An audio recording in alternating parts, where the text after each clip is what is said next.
আসসালামু আলাইকুম, আশা করি সবাই অনেক ভালো আছেন। আমি যমুনা টিভিতে একটা নিউজ দেখলাম, আপনারা হয়তো সবাই অনেকে দেখেছেন। ভিআইপি মুভমেন্ট না করে জ্যামে আটকা ডাক্তার ইউনূস।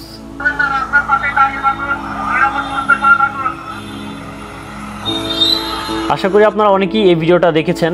আর এই ভিডিওটা দেখার পরে আপনার মধ্যে কি ধরনের চিন্তাভাবনা আসছে সেটা আমার জানা নাই, তবে আমি যেটা বুঝতে পারছি যে বাংলাদেশে এমন একটা পরিবেশ বা এমন একটা দৃশ্য যেটা আমার মনে হয়, আমি তো দূরে থাক, আপনার বাবা বা আপনার বাবার বাবা দেখেছে কিনা সেটা আমার জানা নেই। সো এই ডাক্তার ইউনূস যে কেমন মানসিকতার মানুষ আমরা অলরেডি বুঝেই গেছি, যে যেই কিনা চাইলে ভিআইপি মুভমেন্ট ইউজ করতে পারতো, কিন্তু সে সাধারণ মানুষের সাথে জ্যামে আটকা পড়ে আছে। সো কেমন মেন্টালিটির একজন মানুষ হলে সে কিনা এই কাজটা করতে পারে। মনে হচ্ছে যে ইউরোপের যে দেশগুলোতে যেরকম হয়, যে সবাই হচ্ছে একদম একই রকম ফ্যাসিলিটি পাবে, যেটাতে কোনো ধরনের বৈষম্য থাকবে না। আর সেই বৈষম্য বিরোধী ছাত্র আন্দোলনের পথ ধরেই যেই ডাক্তার ইউনূস এসেছিল, সেই কিনা এই দৃশ্যের মাধ্যমে প্রমাণ করে দিয়েছে যে কোনো বৈষম্য নয়। সো এই ডাক্তার ইউনূস একা কোনোভাবেই এই দেশকে সংস্কার করতে পারবে না। বর্তমানের ভাঙা এই বাংলাদেশের এই অবস্থাকে, এই ভাঙা কাঠামোকে বহু দূরে এগিয়ে নিয়ে যেতে হলে ডাক্তার ইউনূস কখনই একা কিছু করতে পারবে না। অবশ্যই তার সাপোর্টের প্রয়োজন, আর সেই সাপোর্টটা হচ্ছে আমরা বাংলাদেশিরা। অবশ্যই আমরা এই সরকারের সাথে সবসময় সুন্দরভাবে তার যেই দেখানোর নির্দেশনাগুলো আছে, এই নির্দেশনাগুলো যদি আমরা মেনে চলি, ইনশাল্লাহ আমরা এই বাংলাদেশকে একটা সুন্দর বাংলাদেশ হিসাবে গড়ে তুলতে পারবো।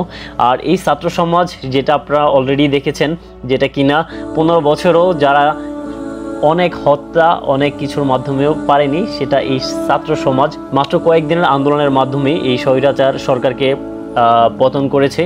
সো এই যে আমাদের যে অর্জন, আমাদের যে স্বাধীনতা, এই স্বাধীনতাটাকে আমাদের এখন রক্ষা করার পালা। আমরা ইনশাল্লাহ এই স্বাধীনতাটাকে রক্ষা করার জন্য আমরা এই সরকারের সাথে আমরা যদি একতাবদ্ধ হয়ে কাজ করি, আশা করি আপনারা অলরেডি দেখেছেন যে উপদেষ্টা মণ্ডলীতে যে মানুষগুলো নিযুক্ত হয়েছে, তারা সম্পূর্ণ যেই স্টেটমেন্টগুলো দিচ্ছে, যেই কথাগুলো বলছে, সম্পূর্ণ ক্লিয়ার অ্যান্ড কাট।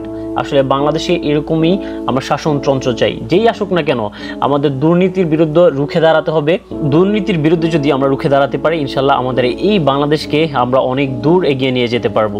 এই যে ডাক্তার ইউনূস, যে কিনা এত জ্ঞানী, এত মেধাবী একজন মানুষ, যাকে আমরা বাংলাদেশিরা মূল্যায়ন করতে পারি নাই, আর তার বিরুদ্ধে আমরা বিভিন্ন ধরনের মামলা করে সে কিনা ছিল দেশের বাহিরে। আর বিদেশের মানুষগুলাই আমি যেটা দেখলাম বুঝতে পারে যে একটা যোগ্য লোককে কিভাবে যোগ্যতা দেওয়া হয়, আর সেই যোগ্যতার ধারাবাহিকতাই ডাক্তার মোহাম্মদ ইউনূস এখন আমাদের মধ্যে গভর্নমেন্ট হয়ে এসেছে। সো ইনশাল্লাহ আমরা তার দেখানো পথ এবং তার সাথে যদি আমরা সম্মিলিতভাবে কাজ করতে পারি, আমরা এই বাংলাদেশকে ইনশাল্লাহ বহু দূর এগিয়ে নিয়ে যেতে পারবো।